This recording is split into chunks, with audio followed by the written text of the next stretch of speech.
Yo en realidad soy experto en la sábana santa. De hecho, mi tesis doctoral la he escrito sobre ese tema. Y muchísima gente me decía, bueno, pero ¿y cuándo vas a hacer algo sobre la Virgen? Así que por eso estoy aquí con la tilma del indio Juan Diego. ¿Cómo sabemos estas cosas? Pues lo sabemos a través de los documentos históricos que nos hablan acerca de cómo se llevó a cabo la imagen. Hay un documento muy interesante, es un relato corto que se lo debemos a este señor que estamos viendo aquí venerando la imagen, el padre Juan González.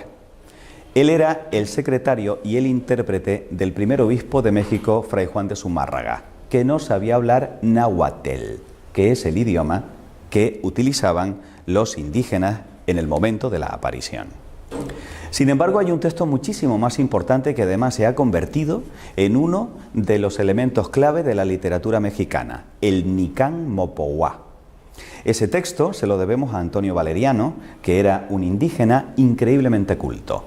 No solamente sabía hablar perfectamente castellano, sino que también hablaba latín, se convirtió en gobernador durante muchísimo tiempo y hay documentos que hablan de la valía que tenía este hombre. Él además escuchó en muchas ocasiones de boca del propio Juan Diego el relato, Juan Diego es el vidente, que os voy a contar a continuación. Y concluyó la redacción del Nicán Mopohuá en el año 1548, que fue el momento en el cual fallecieron Fray Juan de Zumárraga y el indio Juan Diego, el vidente de esta aparición. De hecho, quiero que os fijéis que en la parte superior de la primera página de este texto dice justamente esas dos palabras, Nicán Mopohuá, que en náhuatl significa aquí te cuento o aquí se cuenta. ¿Y qué es lo que se cuenta? Bueno, pues para poder contaros la historia de la aparición de la Virgen de Guadalupe nos vamos a ir de Barcelona a México y vamos a trasladarnos también en el tiempo, al 9 de diciembre del año 1531. Lógicamente, México como tal no existía. México es un estado moderno. En aquel momento se llamaba Tenochtitlán. Y resulta que el gran protagonista de esta historia es Cuauhtlatohuac. ¿Cómo se llama? Vale, otra vez, Cuauhtlatohuac. Precioso nombre. Ya saben que si quieren bautizar a un niño le ponen Cuauhtlatohuac. Tlato para los amigos. Pues bien, Cuauhtlatohuac quiere decir el que habla como águila. Era un indígena mexica, o sea, mesoamericano, que había nacido en el año 1474. Se había convertido y había sido bautizado con el nombre de Juan Diego. Juan Diego tenía 57 años en el momento de la aparición.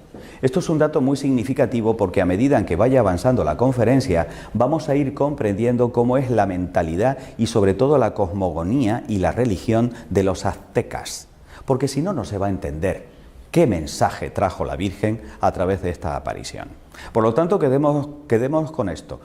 Cuauhtlatohuac es el que habla como águila, ya veremos qué significado tiene eso para el indígena, y que tuvo la aparición cuando ya era un anciano, con 57 años. En aquel momento era ya bastante viejito. ¿Y qué es lo que nos cuenta el Nicán Mopohuá? Pues que el indio Juan Diego iba desde su lugar de residencia hasta Tlatelolco, que era donde se encontraban los misioneros para poder recibir la instrucción religiosa, en la mañana del 9 de diciembre de 1531. Al pasar por el cerrito Tepeyac, una montañita de 40 metros de altura, él se sintió atraído por el canto de unos bellísimos pájaros y notó que algo extraño y maravilloso estaba sucediendo y fue testigo de la aparición de una bellísima doncella a la que él llamó Nuestra Madrecita. Y aquí tenemos el momento de la aparición. Vio a una joven de delicadísima belleza que se dirigió a él con unas palabras extraordinariamente cariñosas. Palabras que están reproducidas de forma prácticamente textual en el Nicán Mopohuá. ¿Por qué? Porque los indígenas tenían muy buena memoria y eran capaces de recordar textos enteros o palabras enteras. ¿Qué le dice la Virgen al indio Juan Diego? Fijaros cómo los llaman. Juan Sin. Este sufijo sin es como una especie de diminutivo. Viene a ser algo así como Juanito. que además también se puede traducir en el lenguaje de los aztecas como digno Juan. Estamos hablando de un hombre muy pobre, y que alguien se dirigiese a él de esa manera cariñosa y tratándolo con esa dignidad, ya impactó su corazón. Le dice: ¿a dónde vas, hijo mío?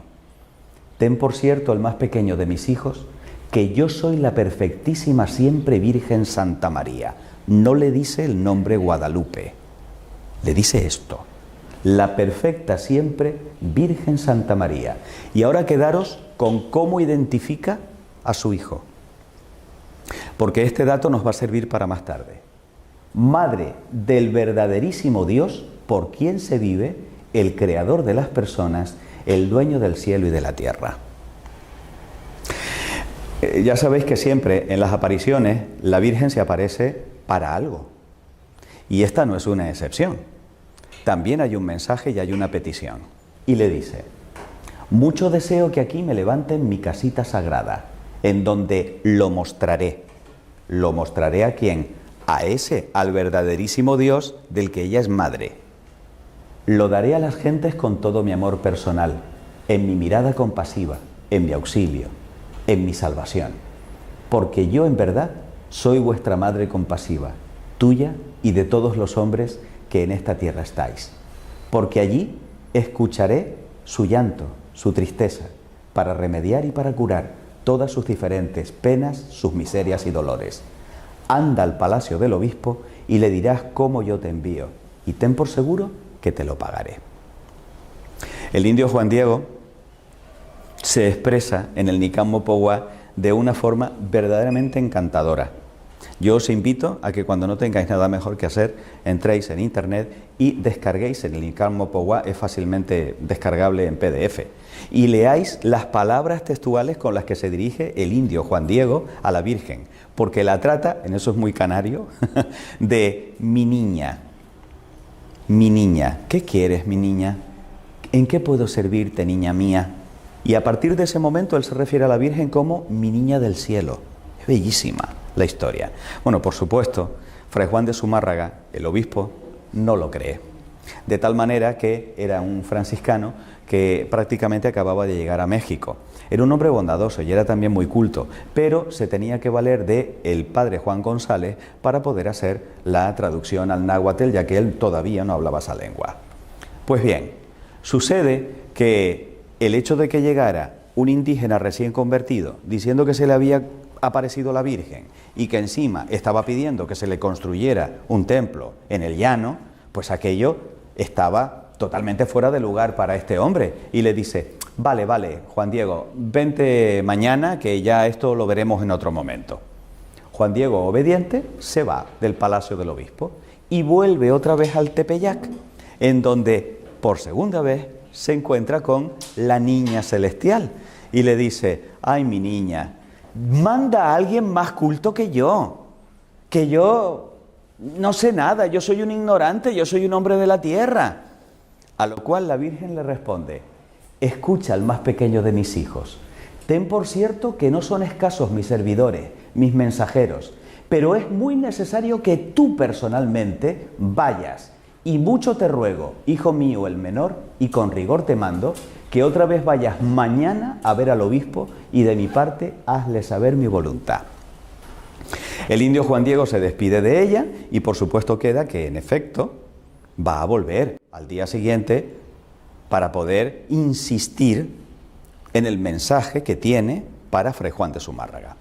En esa segunda entrevista con el obispo tampoco le cree, y entonces Fray Juan de Zumárraga, ya, como decimos en Tenerife, un poco mosqueado, le dice: bueno, dile a tu niña que te dé una señal para que así yo pueda creerla.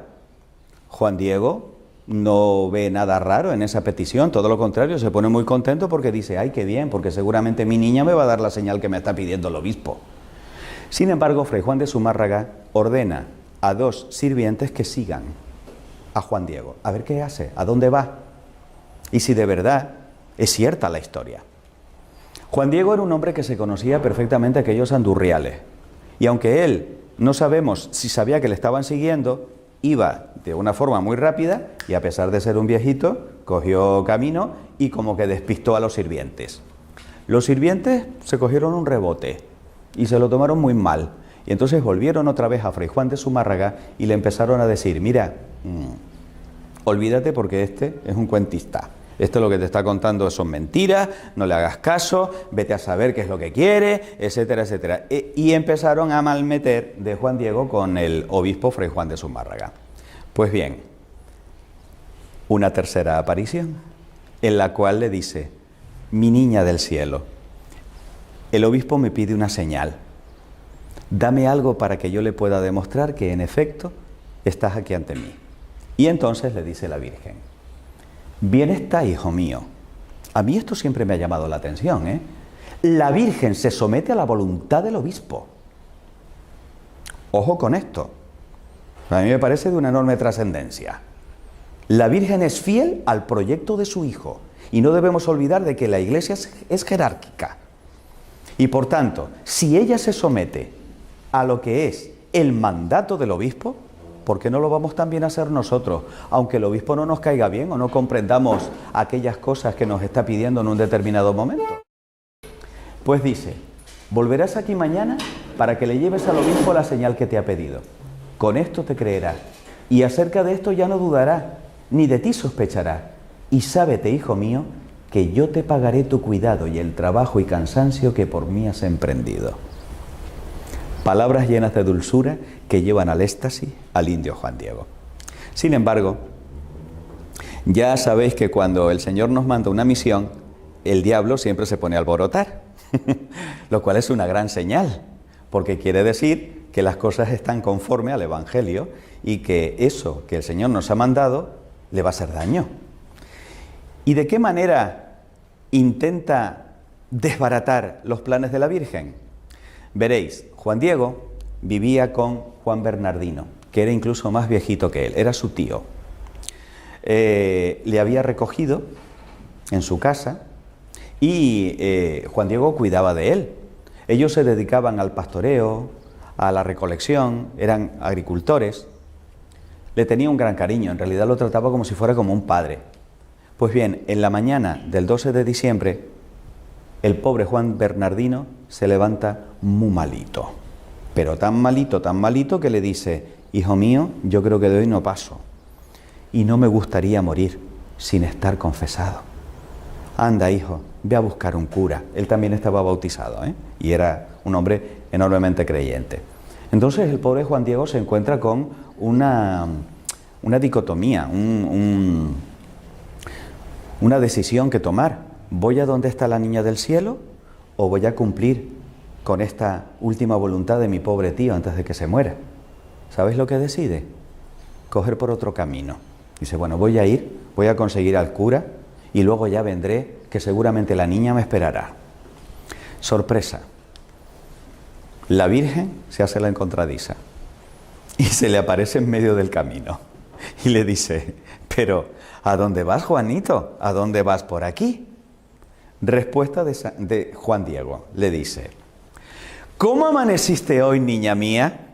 Porque se vio sorprendido por la Virgen y entonces por donde no estaba previsto que se fuera. Y le dice, ¿cómo tienes hoy tu cuerpecito? ¿Te duele algo? ¿Puedo hacer algo por ti? Es encantador el diálogo entre Juan Diego y la Virgen, ¿no? Y entonces le cuenta lo que sucede. Mi tío está muy enfermo, está a punto de morir.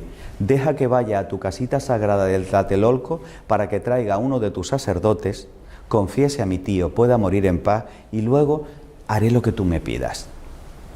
¿Qué creéis que le responde la Virgen? Escucha, ponlo en tu corazón, hijo mío. Bellísimas palabras que nos recuerdan el Evangelio de San Lucas, que en varias ocasiones nos dice, la Virgen conservó esto y meditó esto en su corazón. Pues ella le dice lo mismo a Juan Diego. Que no es nada lo que te espantó, lo que te afligió, que no se perturbe tu rostro ni tu corazón. No temas esta enfermedad, ni ninguna otra cosa punzante, aflictiva. ¿No estoy aquí yo, que soy tu madre? ¿No estás bajo mi sombra y mi resguardo? ¿No soy la fuente de tu alegría? No estás en el hueco de mi manto, en el cruce de mis brazos. Son bellísimas las palabras. ¿Tienes necesidad de alguna otra cosa?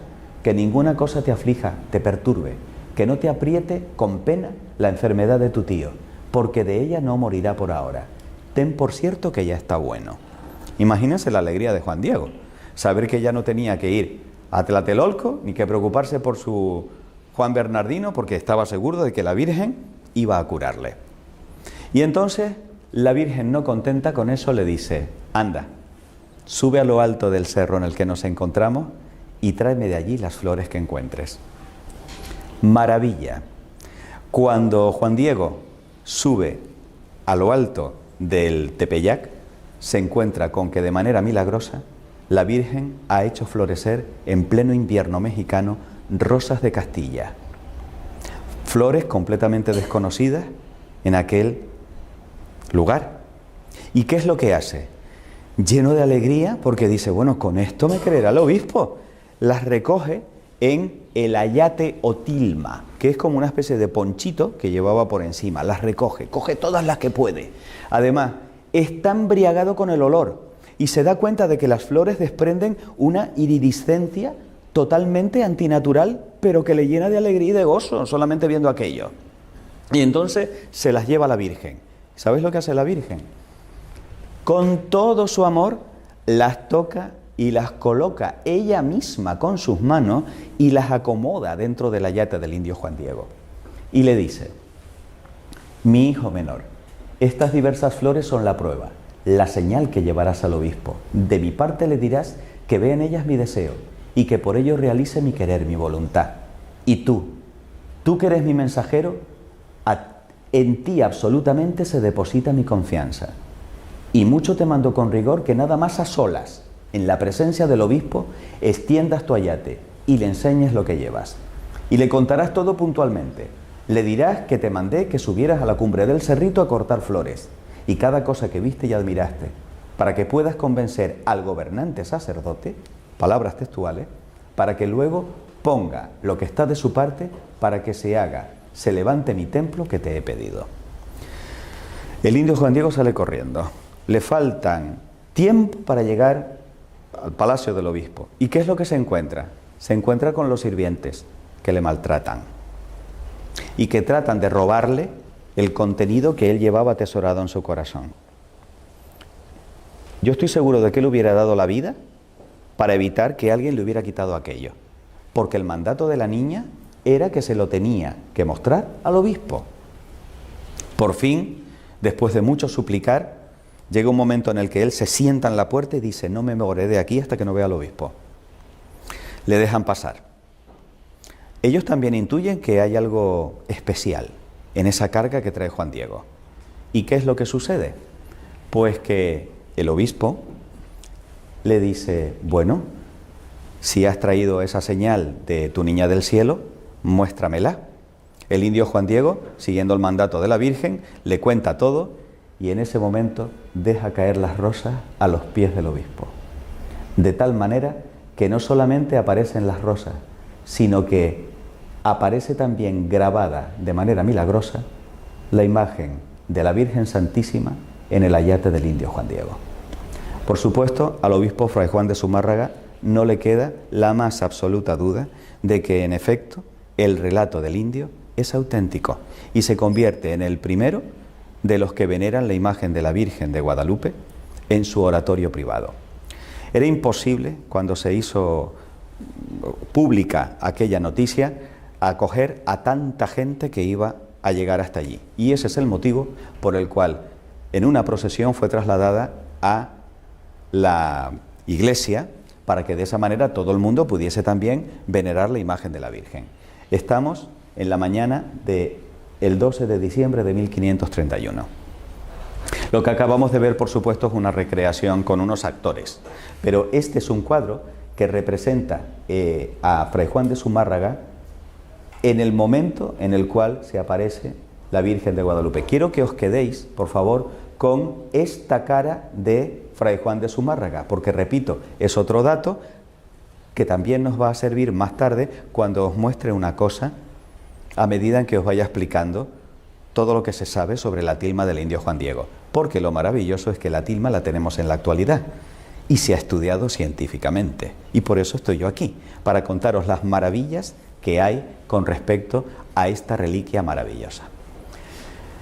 Simultáneamente, la Virgen Santísima se aparece a Juan Bernardino y efectivamente le cura de su enfermedad y le revela su nombre. Pero atención, porque aquí entramos en una parte muy importante de la conferencia, que es saber cuál es el verdadero nombre que revela la Virgen Santísima a Juan Bernardino. Para poder comprender esto es imprescindible que por un momento yo abra un paréntesis en la conferencia y os cuente algo sobre la mitología de los aztecas. Tened en cuenta que esto se produce 40 años después del descubrimiento de América por parte de Colón y 10 años después de la conquista de México por parte de Hernán Cortés y sus 500 soldados. O sea, prácticamente Europa acaba de descubrir a esta civilización. Era una gente, pues como cualquier otro pueblo. Se casaban, tenían sus hijos, cultivaban la tierra. Es importante que veáis en esta imagen la manera en la cual las mujeres casadas, desde el momento en el que ya contraían matrimonio, se colocaban el cabello. Porque eso era un signo para el azteca de que esa mujer era de un hombre. Al igual que nosotros hoy llevamos el anillo de casado o de casada, que es un signo de que efectivamente ha habido una consagración matrimonial, pues esa es la manera, el signo que tenían las aztecas de diferenciarse de las que estaban solteras todavía. Es decir, cuando un hombre veía a una mujer desconocida en la calle, si llevaba el cabello recogido así, ya sabía que era una mujer casada, no hacía falta que le dijera nada más.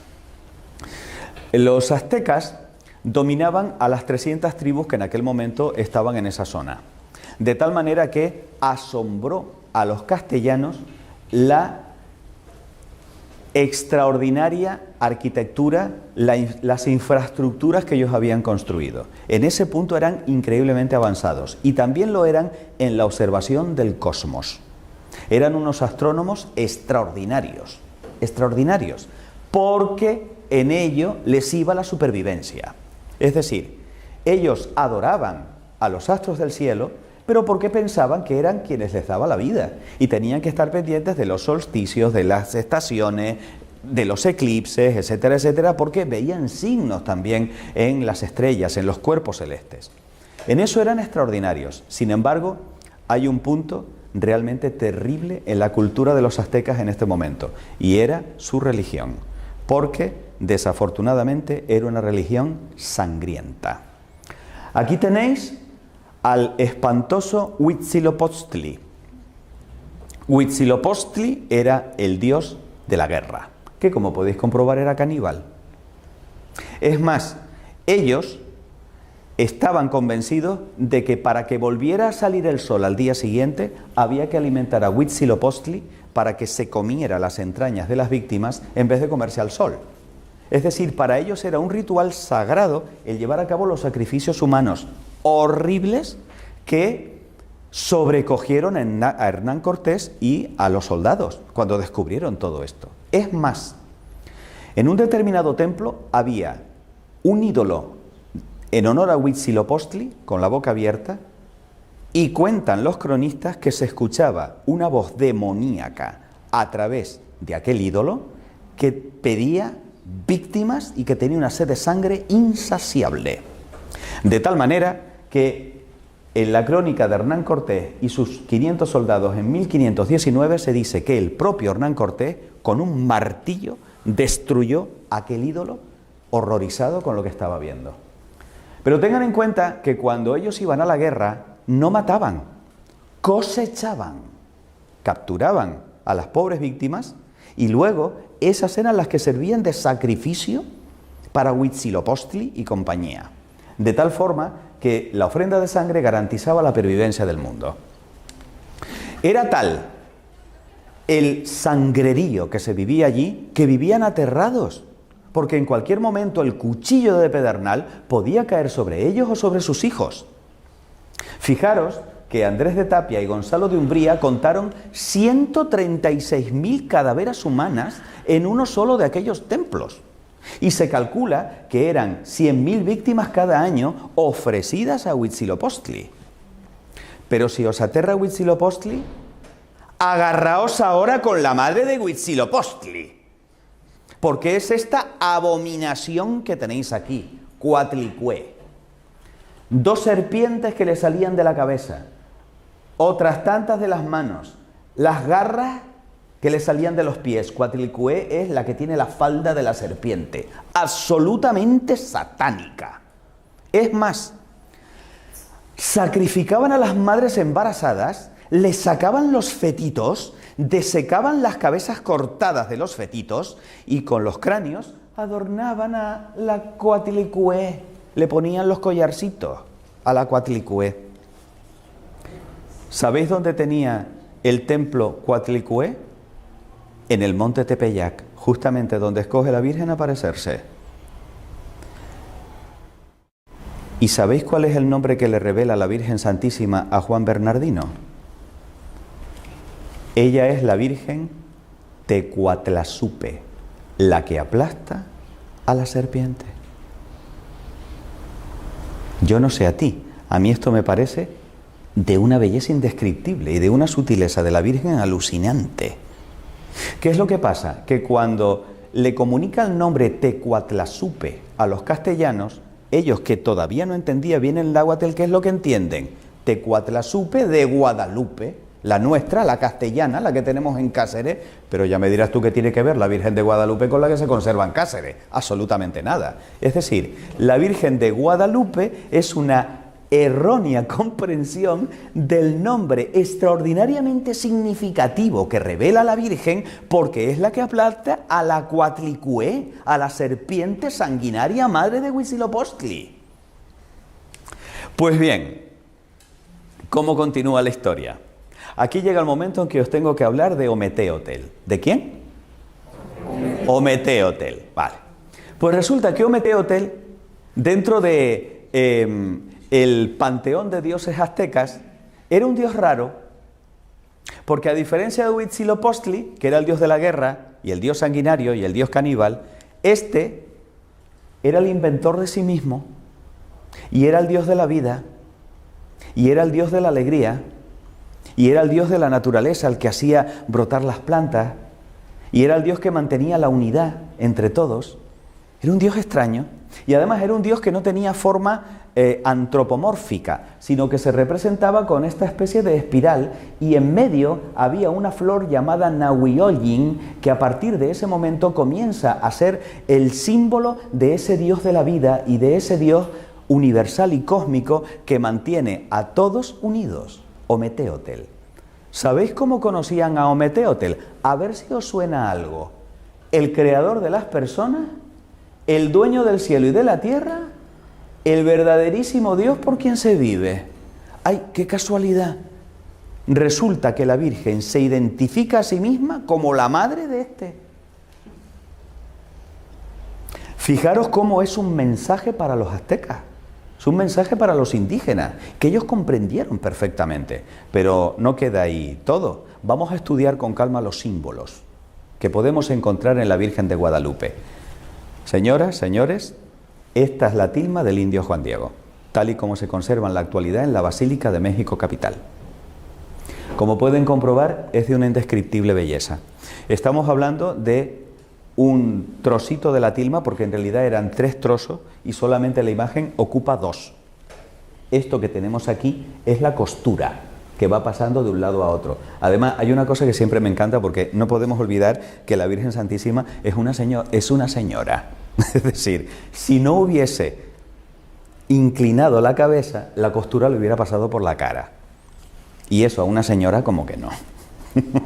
Es decir, está estratégicamente colocada para que la costura de la tilma no solamente no dañe la imagen, sino que es que encima, como veremos más tarde, las propias imperfecciones de la tilma añaden gracia y volumen a los rasgos de la Virgen, de tal manera que un error de los hilos, un nudo, forma el labio inferior y le da el volumen que tiene el labio inferior. Es alucinante.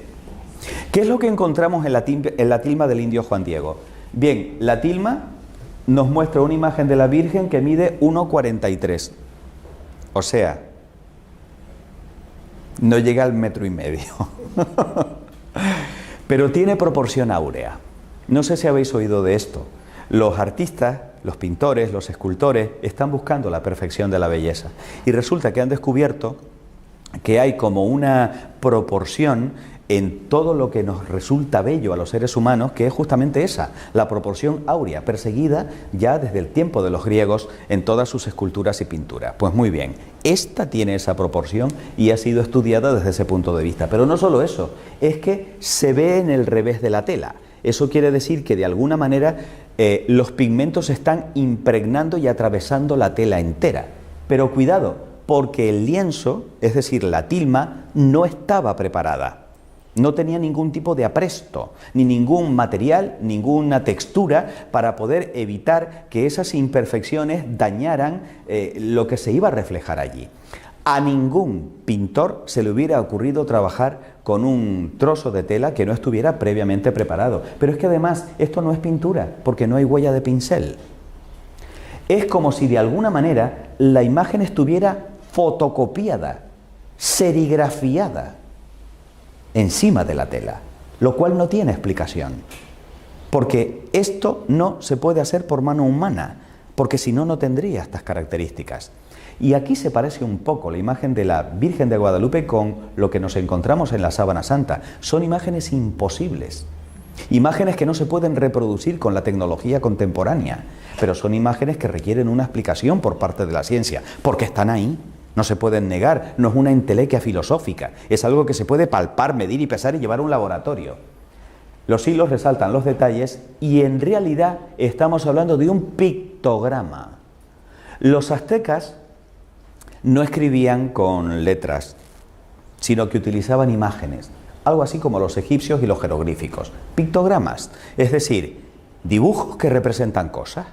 Vamos a ver qué es lo que representa detalladamente la imagen de la Virgen de Guadalupe. Por lo pronto, lleva el pelo suelto. ¿Qué quiere decir eso? No está casada, es virgen.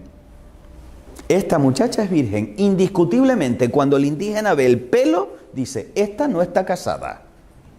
No solo eso, sino que además lleva un broche de jade con la cruz dibujada.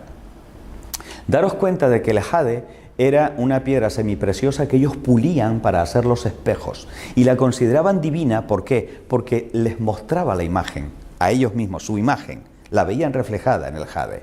Es más, al ver que el jade que lleva el broche tiene el mismo signo que ellos veían en los estandartes de los conquistadores y en las velas de los conquistadores, dicen, uy, cuidado, porque esta es de la misma religión de estos que vienen del otro lado del mar, a los cuales también nosotros consideramos dioses. Porque sabéis el tema de Hernán Cortés, ¿no? Ellos pensaban que eran dioses también, porque no los habían visto nunca con casco y con barba, que era justamente como representaban algunos de sus dioses. Por lo tanto, no tuvieron duda de que aquellos eran superpoderosos. Cuidado con esto, porque a veces se interpreta mal.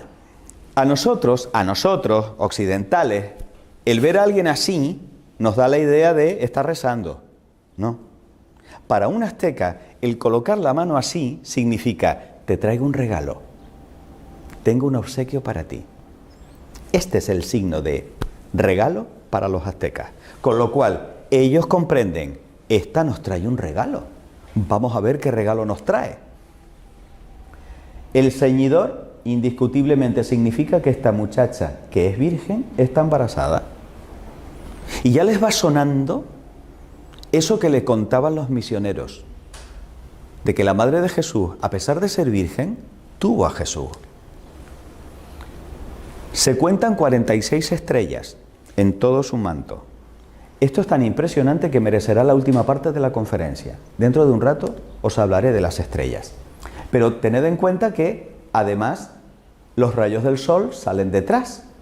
Lo que quiere decir que si esta se tapa con las estrellas, tapa el sol y está encima de la luna, esta es infinitamente más poderosa que nuestros dioses, porque nuestros dioses están a su servicio.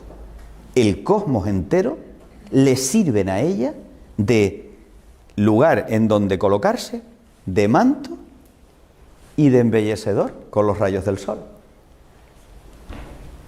aquí aparece, y aquí, hasta 7 veces, la flor Nahuioyin, que era la flor con la que representar a Ometeotl.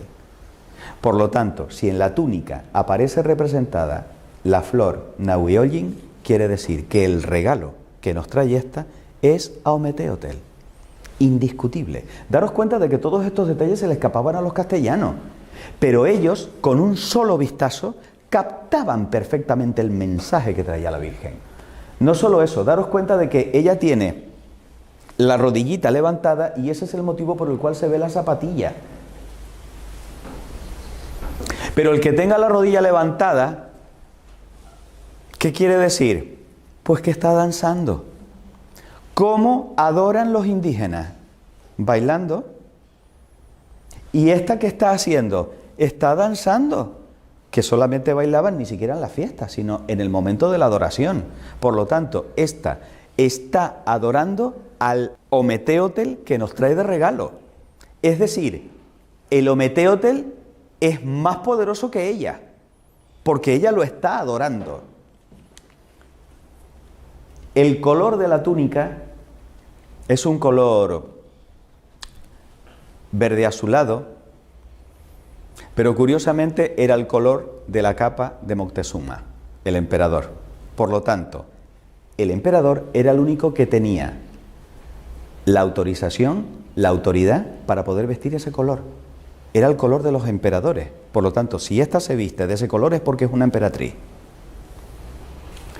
No solo eso, sino que además nos encontramos con que está sobre la luna, como ya os he dicho. ¿Sabéis lo que significa México? El ombligo de la luna. Por lo tanto, ella viene a posarse sobre nuestra tierra. Ella viene también a bendecir el ombligo de la luna, México. Y por último, el angelito. Quiero que os fijéis que el angelito tiene cara de anciano y que además va vestido con la camisa que llevaban los convertidos, los indígenas convertidos. Pero no tiene alas de angelito, tiene alas de águila. Que habla como águila. Es Juan Diego.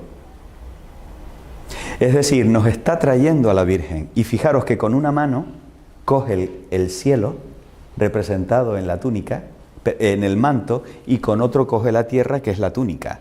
Él une el cielo y la tierra a través de la Virgen Tecuatlazupe. Bellísimo. Bueno, pues una vez analizados los símbolos de la Virgen de Guadalupe, vamos a seguir profundizando en lo que es la teología aztecas. Tened en cuenta que para ellos había dos elementos absolutamente clave, que era el templo y las flores. ¿Por qué el templo? El templo tenía forma de montaña, pero esto es una constante en prácticamente todas las culturas. Las pirámides también tienen forma de montaña. ¿Por qué? Leed la Biblia. Incluso Jesús, todos los hombres de la Biblia suben y bajan de las montañas. Las montañas es el lugar privilegiado de encuentro con Dios. Claro, evidentemente, aquí vemos que es una montaña ensangrentada. Pero, ¿qué sienten ellos cuando descubren que los conquistadores ocupan sus templos? Que aquella civilización está herida de muerte y que o cambia o desaparece. Eso es lo que ellos interpretan cuando ven el templo profanado, entre comillas, por los conquistadores. Si no hay templo, no hay civilización, no hay cultura para ellos. Y con el tema de la flor sucede lo siguiente. La flor se representa con el corazón. Y nosotros utilizamos las flores pues como un gesto de cariño o como un adorno. Para ellos es muchísimo más, porque la flor es el símbolo de la verdad. De tal manera que cuando yo envío un mensaje a otro con una flor, quiere decir, ponle el cuño que esto es verdad. Si yo le voy a declarar la guerra a otra tribu, yo le mando flores, no os lo perdáis. O sea, es decir, mira, te voy a hacer la guerra, pero que no estoy bromeando, que te estoy mandando flores, que es verdad. Ese es el sentido que tiene de que de todos los símbolos habidos y por haber, la Virgen haya escogido flores para poder demostrarle a Fray Juan de Zumárraga que el mensaje era verdad. Que llevara flores un indígena quiere decir, no te estoy mintiendo, confía en mí, esto es cierto. ¿Veis qué bonito? Por eso la flor, y el símbolo más importante es la flor Nahuioyin, porque es la que les da la clave de que aquel es Ometeotl. Eso es interesante, que vayamos también sabiendo un poco acerca de qué es lo que sucede con los símbolos para los aztecas y que los vayamos comprendiendo. Aquí empiezan las cosas raras y maravillosas de la tilma. Si yo cojo la imagen de la Virgen de Guadalupe y la coloco sobre un mapa de México, haciendo coincidir las flores Nahuioyin con las montañas y volcanes que en la realidad están en el mapa de México, coinciden perfectamente. Pero claro, esto solamente lo podemos comprobar viendo el mapa desde el espacio. Díganme quién colocó las flores en un mapa que solamente se puede ver desde el espacio en 1531. Sigamos avanzando para ver qué otros misterios nos trae la Virgen de Guadalupe. A ver, el año 1531 fue un año muy especial para los indígenas. Por lo pronto, vieron aparecer el cometa Halley. Que unos indígenas vieran a aparecer un cometa, la cosa está muy mal. Eso es lo que significa el cometa para ellos. Aquí van a pasar cosas muy gordas, pero gordas de verdad. No solo eso, sino que además se produce un eclipse. ¡Horror! Huitzilopochtli está cabreado. A ver, ¿qué es lo que hemos hecho? Habrá que matar, darle de comer, sangre. No solo eso, sino que además el 12 de diciembre de 1531 era el solsticio de invierno. Y cuidado, porque aquí hubo un desfase, porque en realidad, según el calendario gregoriano, tendría que haberse producido el 22 de diciembre, no el día 12, pero es que en 1531 no estaba el calendario gregoriano, estaba el juliano. Y el calendario juliano es el 12 de diciembre, el día que escoge la Virgen para quedarse grabada en la tilma. El solsticio de invierno, ¿qué significa? Acaba la oscuridad y empieza la luz. Se acaba un periodo de oscuridad y ahora vamos a empezar con este sol que renace, con estos días que a partir de ahora van a empezar a ser más largos, a vivir de una manera diferente. Se produce un terremoto, tela. Eso significa que los pilares de la tierra se están conmoviendo. Se destruyen los templos y llega una epidemia de viruela para la cual los indígenas no tenían protección natural, no tenían los anticuerpos de la viruela y los empieza a matar. Y ellos dicen, vamos a ver, nos cargamos a 100.000 personas al año, alimentamos a Huitzilopochtli con toda la sangre que nos pide. Y resulta que ahora que no tenemos templo, que ya no hacemos sacrificio, el sol sigue saliendo, después del eclipse vuelve otra vez a haber luz, una de dos, o nuestros dioses eran mentiras o nosotros no hemos hecho la adoración correcta. ¿Veis lo que significa todo lo que pasó justamente en ese año? Pues bien, todo esto llevó, amigos y amigas, a que en la siguiente década 9 millones de indígenas se convirtieran al cristianismo. Los misioneros no daban abasto a hacer bautizos. ¿Por qué? Porque estaban abandonando una religión de muerte y de oscuridad para abrazar una religión de amor y de vida y de luz, que era la que traía la Tecuatlazupe. Por lo tanto, toda esa leyenda negra que hay sobre lo de la conquista y que se obligaba bajo pena de muerte a los indígenas y no sé cuánto, cuidadito, que hay que analizar bien los datos y que por suerte ahí tenemos la historia y los documentos históricos. Pues bien, el Papa Benedicto XIV recibió inmediatamente, aparte de que se difundió toda la historia de la Virgen de Guadalupe por el cristianismo entero, una copia de la tilma del indio Juan Diego, y la Virgen terminó coronada como emperatriz de América. Hoy en día, este es el actual templo en México capital en el que se conserva la tilma del indio Juan Diego. Es el séptimo de los templos. Fue consagrado el 11 de febrero de 1976, Día de la Virgen de Lourdes. Y no solo eso, sino que tiene 10.000 personas de aforo. Fijaros además que tiene la forma como de la capa de la Virgen, ¿no? O sea, entramos bajo el amparo de la Virgen, debajo de su manto, debajo del manto de la Virgen. Es indiscutible que la cultura mexicana se ha fraguado en torno a la Virgen de Guadalupe. La Virgen de Guadalupe es omnipresente en todo México, de tal manera que tengo una amiga mexicana que me dice algo que ya yo había oído en boca de otros mexicanos, y es: ay, es que Andrés, nosotros puede que no seamos católicos, pero todos seamos guadalupanos.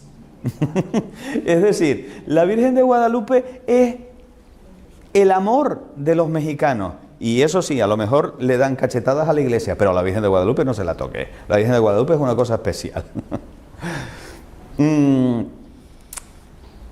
Nuestro bien amado Papa Francisco le tiene una devoción muy especial a la Virgen de Guadalupe. ¿Pero por qué?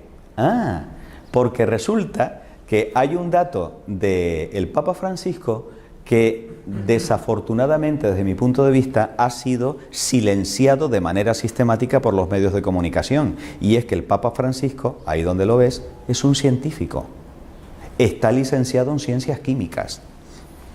¿A que esto no lo sabían todos? O sea, por primera vez en 21 siglos, un científico se sienta en el trono de San Pedro, lo cual yo creo que es maravilloso para la Iglesia, puesto que es un hombre capaz de distinguir los hechos de las opiniones. Es decir, él comprende la naturaleza extraordinaria de la imagen reflejada en la tilma, como veremos a continuación, que no tiene una explicación racional, y por tanto, él, cada vez que tiene oportunidad, habla de la Virgen de Guadalupe y, por supuesto, se encomienda a la Virgen de Guadalupe. ¿Cuál es el siguiente paso para seguir profundizando? Vamos a analizar la tilma, porque da la sensación de que la tilma es indestructible. ¿Por qué digo esto? Cuando hablamos de la tilma, fijaros en esta imagen, es como esa especie de mantita con la que se cubrían los indígenas antiguos. Está hecha de ixtle, que es un tipo de agave. Es un tejido muy burdo, muy vasto. Pues bien, la tilma mide 104 por 170 centímetros, pero los tejidos de esta planta, una vez manufacturados, que más han resistido, no han durado más de 20 años. Y les estoy hablando de un tejido que de manera absolutamente antinatural ha pervivido 480 años sin que haya una explicación de cómo es posible que no se pudra. Porque además, 116 años estuvo sin protección. ¿Sabes lo que significa eso?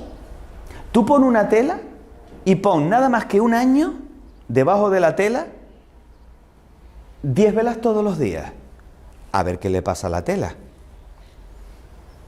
Imagínate 116 años de velas, de rosarios pasados, de pañuelos, de medallas, de que si a alguno le dolía el cuello, se rozaba también con la tilma para que se le quitara, porque era la medicina, era el gran remedio para todo. 116 años, maravilla, repele el polvo, repele a los insectos, no hay ni un solo huevo de mosca, no hay la más mínima suciedad en la tilma. ¿Cómo es esto posible? No tiene explicación. Ya de por sí llama la atención, pero por si eso fuera poco, date cuenta de que el Tepeyac se encuentra junto al lago Texcoco, que es un lago con una salinidad tan potente que en 80 años termina deshaciendo el hierro.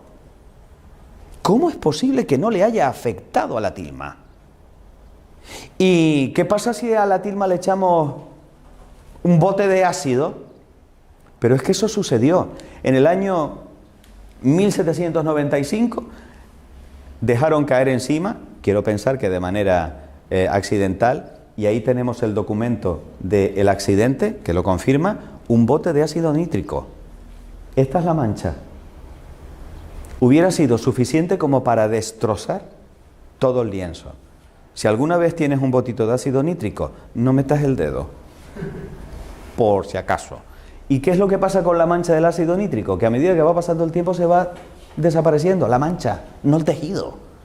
¿Cómo es esto posible? Por si eso fuera poco, el 14 de noviembre de 1991, este mequetrefe, Luciano Pérez Carpio, subió devoto con un ramito a depositarla bajo los pies de la imagen de la Virgen de Guadalupe, con un potente explosivo de dinamita que estalló, que reventó los cristales de toda la basílica, y que no solo eso, sino que hizo añicos los cristales de las casas de alrededor. Fijaros cómo quedó el Cristo de bronce que estaba también en el altar. Suficiente para destruir con creces la tilma. y no sufrió ni un solo rasguño, ni la tilma ni el cristal, que no era antibalas. Lo de los cristales antibalas es reciente. Por cierto, voy a hacer un paréntesis. Yo solamente odio a un enemigo que crea que es real. ¿O no? Bien. Tanto odio en contra de la Virgen de Guadalupe, ¿por qué?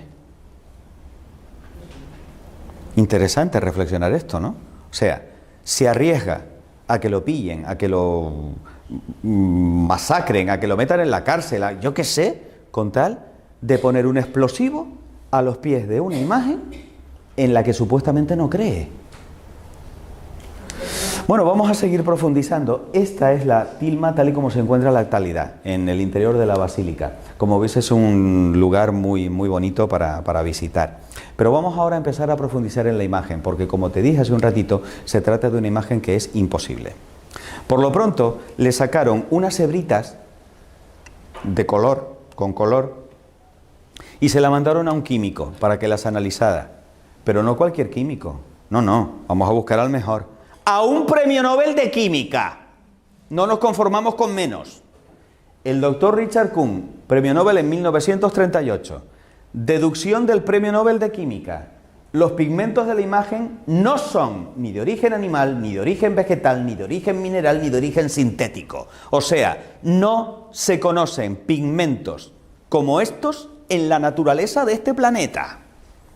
Y confiesa el premio Nobel de Química: no soy capaz de determinar de dónde proceden los pigmentos. El premio Nobel de Química. Los doctores Philip Callahan, biofísico de la Universidad de Kansas, y Jody Smith, catedrático de Filosofía de la Ciencia de la Universidad de Miami, sometieron a la imagen a luz ultravioleta y a imagen infrarroja, y descubrieron que la imagen ha sido retocada. A ver, una cosa es añadir y otra es resaltar repintando. Lo que ha sucedido ha sido lo último. Se han resaltado cosas de la imagen repintando encima. ¿Y eso cómo lo podemos comprobar, aparte de lo que han hecho estos señores con la luz infrarroja y ultravioleta? Pues comparando la imagen actual con imágenes más antiguas. Por ejemplo, esta tomada por Manuel Ramos en 1923. Comparen. Allí parece mucho mayor. Observen la dulzura y la belleza de la cara original. Le han colocado un colorete. Le han hecho una rinoplastia, porque le han hecho la nariz más chiquita. Le han puesto papada, porque la papada, aunque os parezca mentira, es un signo de belleza para los indígenas. ¿Qué le vas a hacer? No tienen por qué copiar nuestro canon de belleza. Pero es que, por suerte, no tocaron los ojos. ¿Por qué digo esto? Porque es aquí donde empieza la parte interesante. Bien, aquí tenéis lo que os contaba. Si ampliamos los labios, ved qué bonitos. Esto es un nudo que le da el resalte a los labios. Está estratégicamente colocada para utilizar los errores de la tela y hacerla más bonita todavía. Bien, ¿y qué nos revelan los ojos de la Virgen de Guadalupe? Aquí, repito, es donde viene lo interesante. Porque resulta que tenemos la opinión, por ejemplo, de un oftalmólogo, el doctor Graue, pero que no es cualquier oftalmólogo, es el rector de la Universidad Autónoma de México, una autoridad en su materia.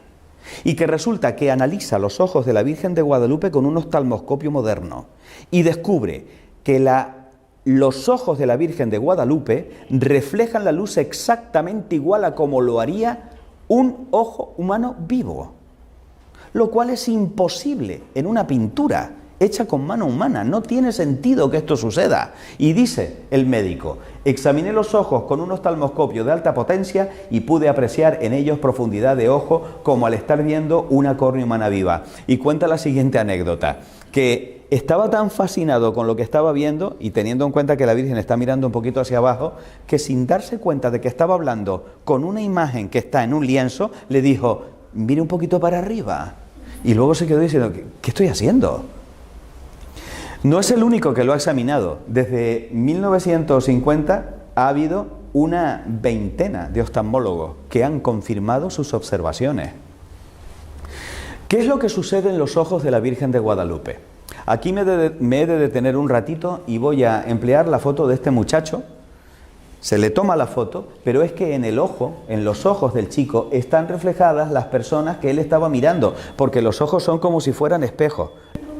Espejos que reflejan la imagen de lo que está viendo. Es más, si yo cojo una de las caras de uno de los amigos del chico retratado, lo puedo ampliar de tal manera que yo puedo identificar que este es Pedro, de todos los que está allí. ¿Me siguen, no? Vale. ¿Qué es lo que se descubre en los ojos de la Virgen? Alfonso Marcué, fotógrafo en 1929, descubre el rostro de un hombre con barba. Se ve perfectamente los ojos, la nariz, la boca y además tiene la mano así. Se está cogiendo el mentón, reflejado en una córnea de 8 milímetros. Pero no solo eso. Bueno, aquí tenéis otro fotógrafo más tarde, en 1951, Carlos Salinas, que confirma las observaciones. Aquí lo veis un poquito estilizado por un pintor, para que lo comparéis y os deis cuenta de la semejanza. No solo eso. La pregunta es, bueno, ¿esto será una pareidolia? ¿Qué es eso de una pareidolia? El cerebro humano crea imágenes y compone imágenes. Es lo que nos pasa, por ejemplo, cuando vemos formas en las nubes. Yo aquí veo una carita sonriente, y aquí veo una carita asustada, y aquí veo otra carita sonriente, y aquí una carita como diciendo, hola, y esta como diciendo, brr. Pero vemos que no es una cara, es una lavadora de la que está saliendo una tela. Es decir, ¿cabe la posibilidad de que lo que se ve en los ojos de la Virgen de Guadalupe sea una pareidolia? Sí, cabe esa posibilidad, a no ser de que las imágenes se vean en los dos ojos.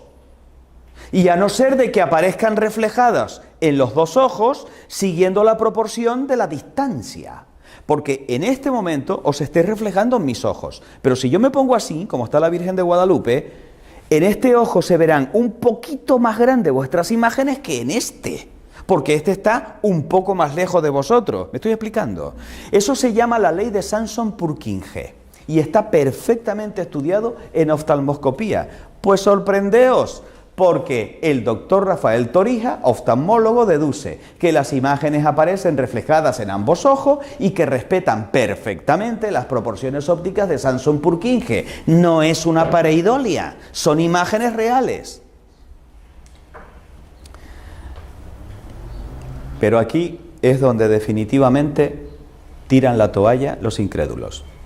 Doctor José Aste Tonsman, ingeniero especialista de computación de la Universidad de Cornell, profesor de investigación operativa en la Universidad Iberoamericana de México. Descubre no una ni dos, 13 figuras en los ojos, diminutas, casi microscópicas. Para poder hacer eso, necesitó elaborar con un ordenador cuadrículas de 1 milímetro cuadrado en las córneas. 1600 cuadrículas de 15 por 15 micrones. Usando un microdensitómetro de precisión, las amplió 2500 veces y capta 200 tonos de gris frente a los 30 tonos que es capaz de captar el ojo humano. 13 figuras en unos ojos de 8 milímetros. Entre ellas, la de Fray Juan de Zumárraga. ¿Os acordáis del cuadro? Es el mismo cráneo. La de Fray Juan González, el intérprete que estaba a su lado. La del propio indio Juan Diego, que lo vemos aquí, con un gorro, desplegando la tilma, y uno dice, bueno, pero ¿cómo es posible que el indio Juan Diego llevara el gorro puesto delante del obispo? Dices, claro, es que tenía las manos cargadas, no se lo podía quitar. Un indígena sentado, con el pie levantado, se ve incluso hasta las argollas y la coleta que tiene. Todo esto lo podéis ver con precisión con las imágenes que están publicadas en el libro del doctor Tonsman. El ojo derecho y el ojo izquierdo. Veis que son las mismas figuras, pero respetando las leyes de Sanson-Purkinje. Y un grupo familiar para completar las 13 figuras. Es alucinante. ¿Cómo es posible que esto lo haya hecho un artista? Cuando estamos hablando de que para ver esto necesito un ordenador de la era espacial, porque si no, no lo veo. Hipótesis. Pero bueno, ¿cómo es posible que aparezca el indio Juan Diego con la tilma extendida si la Virgen lo estaba viendo? El doctor Tosman dice, sí, es que en el momento en el que se extiende la tilma, la Virgen estaba invisible delante de aquel grupo de personas y un instante después proyecta su imagen en la tilma. Y la proyecta reflejando lo que ella está viendo un momento antes. Esa es la hipótesis. Esta sería la situación que tendría la imagen dentro del grupo de personas que aparecen también reflejados en sus ojos. ¿Y qué pasa con las estrellas? Bueno, pues a mí particularmente, que durante 4 años trabajé en el Instituto de Astrofísica de Canarias, esto ha sido una de las cosas que más me han tocado el corazón. Las estrellas reflejan la posición exacta de las constelaciones del norte y del sur, visibles el 12 de diciembre de 1531, solsticio de invierno. No están puestas al azar, aunque parece que sí. Tienen un porqué y un para qué esas estrellas. Porque hay un mensaje para los indígenas, pero también hay un mensaje para nosotros, y lo hemos descubierto recientemente. Porque cuando yo hago coincidir las estrellas, no coinciden, a no ser que yo les dé la vuelta. Y si les doy la vuelta a las estrellas, resulta que con las estrellas que se ven yo puedo completar las constelaciones y colocar las estrellas que no se ven. Es decir, a la derecha está el hemisferio norte, a la izquierda está el hemisferio sur. ¿Y qué constelaciones se pueden ver?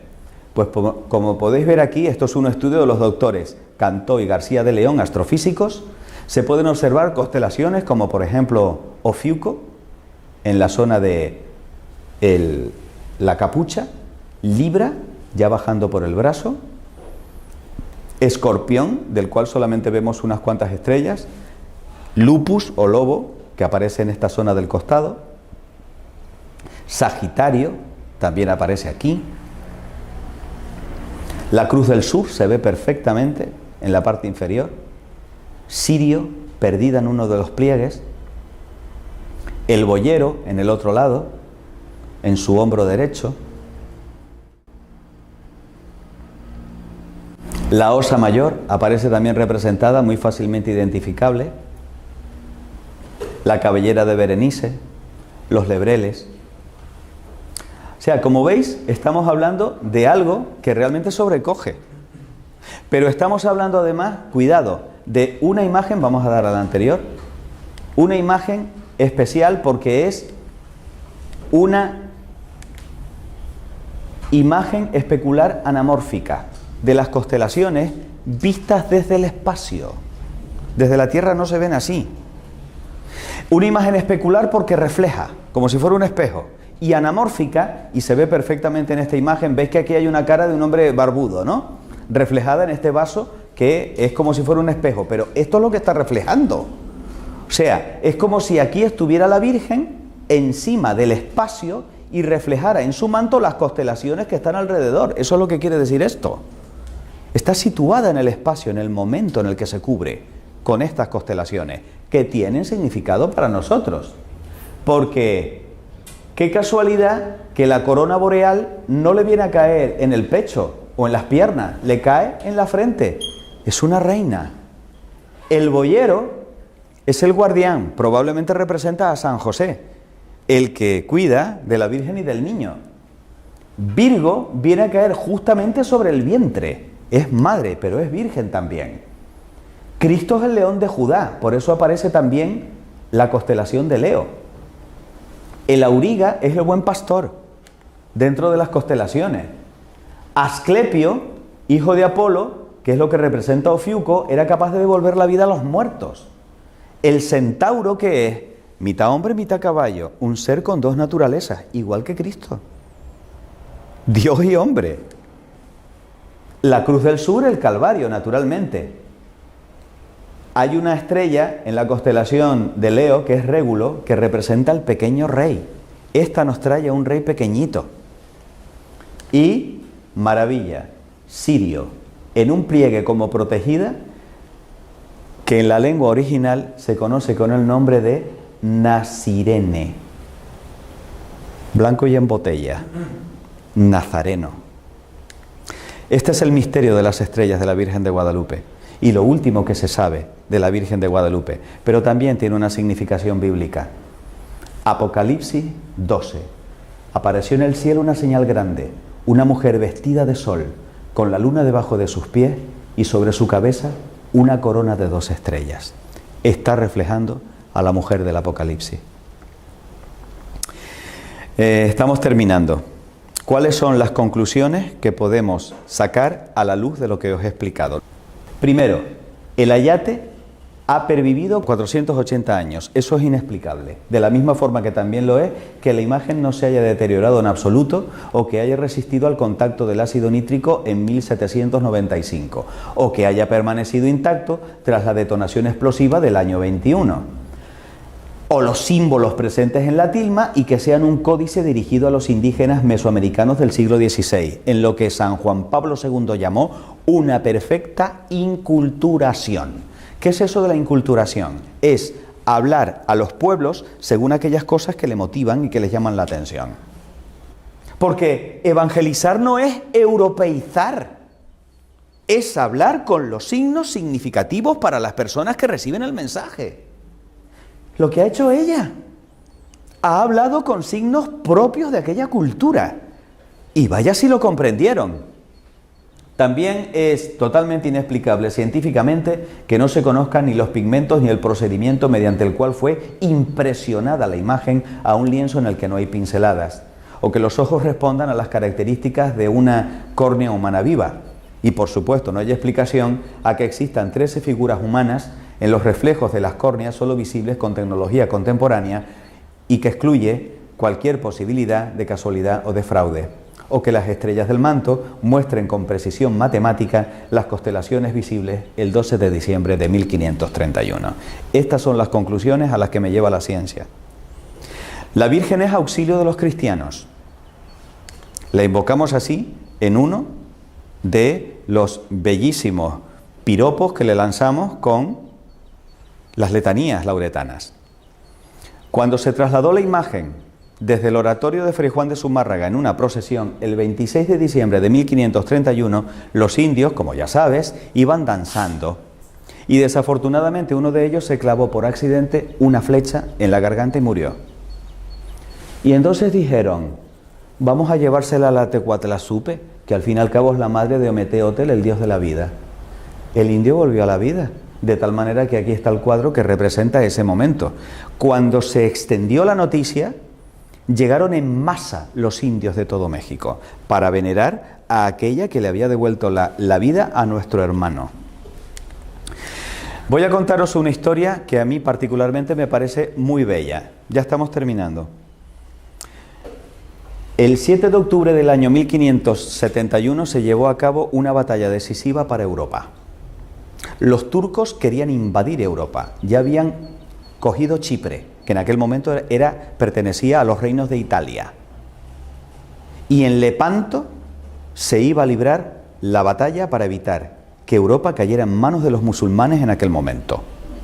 Sabiendo eso, se lleva a cabo una Liga Santa, formada por el rey Felipe II, por el Papa y por Venecia, y lanzan la armada, pero la armada era infinitamente inferior que la increíble armada turca, una máquina de guerra perfectamente preparada para destruir al enemigo. ¿Qué es lo que hace el Papa? Manda un mensaje a la cristiandad: rezad el rosario conmigo en el momento de la batalla y pongámoslo todo en manos de la Virgen Santísima.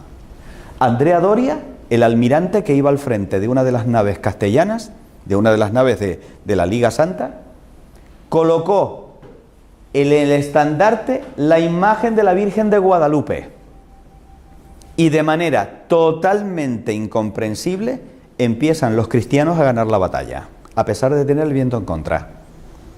Tampoco hay una explicación, ni siquiera desde el punto de vista estratégico militar, a que hayamos ganado la batalla de Lepanto frente a los turcos, a no ser que haya habido ayuda del cielo. De tal manera que, para confirmar que efectivamente ahí estaba sucediendo algo más que una batalla militar, el Santo Padre San Pío V tuvo una visión en el Vaticano, a muchos kilómetros de distancia de la batalla, de que se había ganado la guerra de Lepanto. Y así se lo comunicó a los cardenales que estaban en ese momento rezando por él, con él. Y además se conservan las actas de la hora en la que el Papa dijo: tranquilo, hemos ganado la guerra gracias a la Virgen Santísima. Eso de auxilio de los cristianos es una letanía lauretana impuesta por el Papa San Pío V en agradecimiento por haber vencido la batalla de Lepanto. Ya no te olvidarás de eso cada vez que la pronuncias después de rezar el rosario. Bellísimo. La Madonna di Santo Stefano de Abeto se conserva, esta fue la que iba en el buque de Andrea Doria. Se conserva en la actualidad en Génova, pero tenéis una sorpresa aquí en Barcelona. No sé si lo sabéis. Tenemos al Cristo de Lepanto, que también iba en una de las naves. Tenéis la posibilidad de venerarlo en la Catedral de Barcelona. Maravilloso. Bueno, ¿y qué fue del indio Juan Diego después de todo esto? Sobrevivió 17 años a las apariciones. El indio Juan Diego se trasladó a vivir en una casita humilde, chiquitita, porque quería estar cerca de su niñita del cielo. Y el resto de su vida se dedicó a contar una y otra vez a la gente que se lo pedía el relato de las apariciones. El indio Juan Diego murió y la Virgen no se deja ganar en generosidad. Le había dicho: te lo pagaré, y vaya si se lo pagó. Porque el 31 de julio del año 2002, San Juan Pablo II decretó que Juan Diego es santo y está con su niña en el cielo. Por eso podemos invocarle como un santo, San Juan Diego, el que habla como águila, el que nos trae la nueva evangelización. ¿Cuál fue el milagro mediante el cual se canonizó al indio Juan Diego? Juan Barragán, un chico de 20 y pocos años, drogadicto, estaba pasando por el mono de no tener la droga, y fue tal su desesperación que se lanzó del balcón al suelo. Quinto piso.